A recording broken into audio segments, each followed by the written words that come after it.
नमस्कार दोस्तों, आप देख रहे हैं युग चरण। आइए जानते हैं 19 नवंबर की ताज़ा और बड़ी खबरें। आप इस वीडियो को कहां से देख रहे हैं कमेंट करके बताइए। साथ ही डेली अपडेट के लिए युग चरण चैनल को सब्सक्राइब कर लें।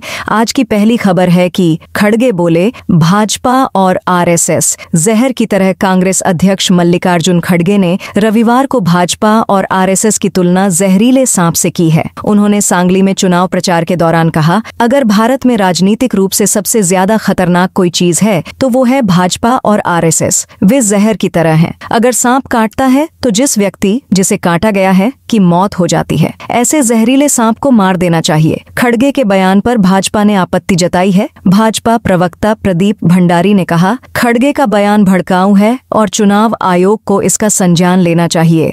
चुनाव आयोग को इसके खिलाफ कार्रवाई करनी चाहिए। कैलाश गहलोत भाजपा में शामिल आम आदमी पार्टी और दिल्ली सरकार के कैबिनेट मंत्री पद से इस्तीफा देने के 24 घंटे बाद कैलाश गहलोत सोमवार को भाजपा में शामिल हो गए। दिल्ली भाजपा अध्यक्ष वीरेंद्र सचदेवा ने उन्हें पार्टी की सदस्यता दिलाई। इस दौरान केंद्रीय मंत्री मनोहर लाल खट्टर भी मौजूद थे। भाजपा में शामिल होने के बाद कैलाश गहलोत ने कहा, लोग सोचते होंगे कि रातों रात ये फैसला ले लिया, किसी के दबाव में आकर फैसला लिया, लेकिन मैं बता दूं कि मैंने जीवन में कभी दबाव में कोई काम नहीं किया है। सुनने में आ रहा है कि ईडी, सीबीआई के दबाव में मैंने ऐसा कर दिया, लेकिन ऐसा नहीं है। दिल्ली की एयर क्वालिटी बेहद खतरनाक। Visibility 150 metre. दिल्ली में प्रदूषण पिछले 6 दिनों से बेहद खतरनाक लेवल पर बना हुआ है। सोमवार सुबह यहां औसत AAI 481 रिकॉर्ड किया गया। विहार और बवाना में AQI 495 दर्ज किया गया। गुरुग्राम में AQI लेवल 576 तक पहुंच गया। प्रदूषण के चलते दिल्ली के कई इलाकों में धुंध छाई हुई है। पालम समेत कुछ इलाकों में विजिबिलिटी घटकर 150 मीटर रह गई। इस कारण 100 फ्लाइट्स ने देरी से उड़ान भरी, जबकि एयर इंडिया, इंडिगो और स्पाइसजेट की 15 फ्लाइट्स डाइवर्ट की गईं। इनमें से 13 फ्लाइट्स जयपुर, 1 लखनऊ और 1 देहरादून डाइवर्ट हुईं। महाराष्ट्र और झारखंड में थमा चुनाव प्रचार। झारखंड और महाराष्ट्र में सोमवार को चुनाव प्रचार थम गया है। अब महाराष्ट्र की सभी सीटों और झारखंड की दूसरे चरण की सीटों पर 20 नवंबर को मतदान होगा। दोनों ही राज्यों में 23 नवंबर को वोटों की गिनती की जाएगी। सभी दलों ने दोनों राज्यों में मतदाताओं को लुभाने के लिए पूरी ताकत झोंक दी। बता दें कि महाराष्ट्र की 288 विधानसभा सीटों और झारखंड की दूसरे चरण की 38 सीटों पर बुधवार को वोट डाले जाएंगे। झारखंड में पहले चरण का मतदान 13 नवंबर को समाप्त हो गया था। लॉरेंस का भाई अनमोल अमेरिका में अरेस्ट। गैंगस्टर लॉरेंस के भाई अनमोल की अमेरिका में गिरफ्तारी की खबर आई है। मीडिया रिपोर्ट्स के मुताबिक कैलिफोर्निया में उसे अरेस्ट किया गया है। अनमोल पर सलमान खान के घर फायरिंग कराने का आरोप है। सिंगर सिद्धू मूसेवाला के मर्डर में भी अनमोल का नाम आया था। दिल्ली और मुंबई पुलिस ने अभी तक गिरफ्तारी की पुष्टि नहीं की है, लेकिन खुफिया एजेंसी के सूत्रों के अनुसार अमेरिका ने 2 हफ्ते पहले अनमोल बिश्नोई के खिलाफ गैर जमानती वारंट जारी किया था। अनमोल ने बॉलीवुड अभिनेता सलमान खान के घर पर फायरिंग की जिम्मेदारी ली थी। इसके साथ ही पंजाबी सिंगर सिद्धू मूसेवाला और बाबा सिद्दीकी की हत्या के मामले में भी उसका नाम सामने आया है।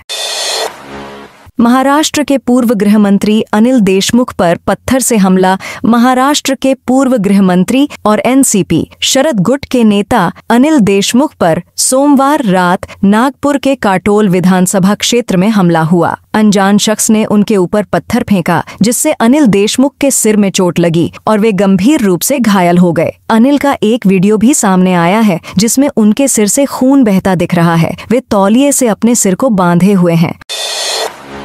मणिपुर हिंसा। 7 जिलों में अगले 2 दिन इंटरनेट बैन। मणिपुर में एक बार फिर हिंसा के कारण हालात बिगड़ते नजर आ रहे हैं। राज्य के 9 में से 7 जिलों में इसका असर है। 16 नवंबर को शुरू हुई हिंसा सोमवार को भी जारी रही। इसे ध्यान में रखते हुए मणिपुर सरकार ने 7 जिलों इम्फाल पश्चिम, इम्फाल पूर्व, बिष्णुपुर, काकचिंग, कांगपोकपी, थौबल और चुराचांदपुर में इंटरनेट मोबाइल सर्विस लगा बैन 20 नवंबर बढ़ा दिया। इम्फाल पश्चिम, इम्फाल पूर्व जिलों में 17 नवंबर को लगाया गया कर्फ्यू भी अगले आदेश तक बढ़ाया गया। साथ ही सभी 7 जिलों, स्कूल, कॉलेज और दूसरी संस्थाएं 20 नवंबर तक बंद रखने के आदेश दिए हैं।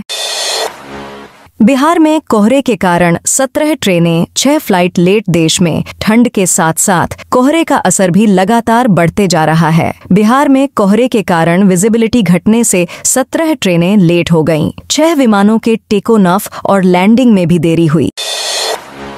सोने के दाम 1066 रुपये बढ़े। सोने की कीमतों में आज बड़ी बढ़त देखने को मिली है। India Boolean and jewellers association के अनुसार 10 ग्राम 24 कैरेट सोने का भाव 1066 रुपये बढ़कर 74,808 रुपये पर पहुंच गया। इससे पहले इसके दाम 73,739 रुपये प्रति 10 ग्राम 24 कैरेट सोने थे। लगातार 7वें दिन गिरा शेयर बाजार। शेयर बाजार में लगातार 7वें कारोबारी दिन गिरावट देखने को मिली है। आज सेंसेक्स 241 अंक की गिरावट के साथ 77,339 के स्तर पर बंद हुआ। वहीं निफ्टी में भी 78 अंक की गिरावट रही। ये 23,453 के स्तर पर बंद हुआ। सेंसेक्स के 30 शेयरों में से 16 में गिरावट और 14 शेयरों में तेजी देखने को मिली है। आईटी और बैंकिंग शेयर्स में आज गिरावट रही। टीसीएस का शेयर आज 3.11% टूटा है। वहीं ऑन्टो और एफएमसीजी शेयर्स में बढ़त देखने को मिली है। सेंट्रल ब्यूरो ऑफ इन्वेस्टिगेशन ने विशाखापत्तनम के डिविजनल रेलवे मैनेजर को गिरफ्तार किया। डिविजनल रेलवे मैनेजर सौरभ प्रसाद को भ्रष्टाचार के आरोप में गिरफ्तार किया। सौरभ कुमार पर मुंबई के एक ठेकेदार से 25 लाख रुपए की रिश्वत मांगने और लेने का आरोप है। सीबीआई ने रिश्वत देने वाले को भी गिरफ्तार किया है। मीडिया रिपोर्ट्स के मुताबिक डीआरएम ने मैकेनिकल ब्रांच से जुड़े एक टेंडर के सिलसिले में ठेकेदार से 25 लाख रुपए की मांग की थी। रिश्वत लेने के लिए वे मुंबई पहुंचे, जहां दिल्ली से आई सीबीआई टीम के अधिकारियों ने उन्हें पकड़ लिया। इन जिलों में 20 नवंबर का अवकाश घोषित। पंजाब में 4 विधानसभा सीट डेरा बाबा नानक, चब्बेवाल, गिद्दड़बाहा और बरनाला सीट पर बुधवार को उपचुनाव के लिए वोटिंग होगी। इन उपचुनावों को लेकर प्रशासन पूरी तरह से सतर्क है और आवश्यक तैयारियों भी की जा रही है। पंजाब सरकार ने उपचुनाव को लेकर मतदान वाले दिन 20 नवंबर को इन क्षेत्रों में सरकारी दफ्तरों, बोर्डों, निगमों और शैक्षणिक संस्थानों की छुट्टी का ऐलान किया है। पंजाब सरकार ने यह निर्णय मतदान प्रक्रिया को सुचारू और पारदर्शी बनाने के लिए किया है। भारत ने किया हाइपरसोनिक मिसाइल का सफल परीक्षण। भारत ने ओडिशा के तट पर हाइपरसोनिक मिसाइल का सफल परीक्षण कर इतिहास रच दिया है। रक्षा मंत्री राजनाथ सिंह ने रविवार को बताया कि डॉम्बन एपीजे अब्दुल कलाम द्वीप से लंबी दूरी की मारक क्षमता वाली हाइपरसोनिक मिसाइल का परीक्षण शनिवार को किया गया। अमेरिका, रूस और चीन के बाद भारत हाइपरसोनिक मिसाइल कार्यक्रमों के उन्नत चरण वाला दुनिया का चौथा देश बन गया है। फ्रांस, जर्मनी, जापान और ऑस्ट्रेलिया फिलहाल ऐसी हथियार प्रणाली विकसित करने में जुटे हैं। तो दोस्तों, यह थी आज की बड़ी खबरें। आपने अभी तक युगचरण को सब्सक्राइब नहीं किया तो कर लें।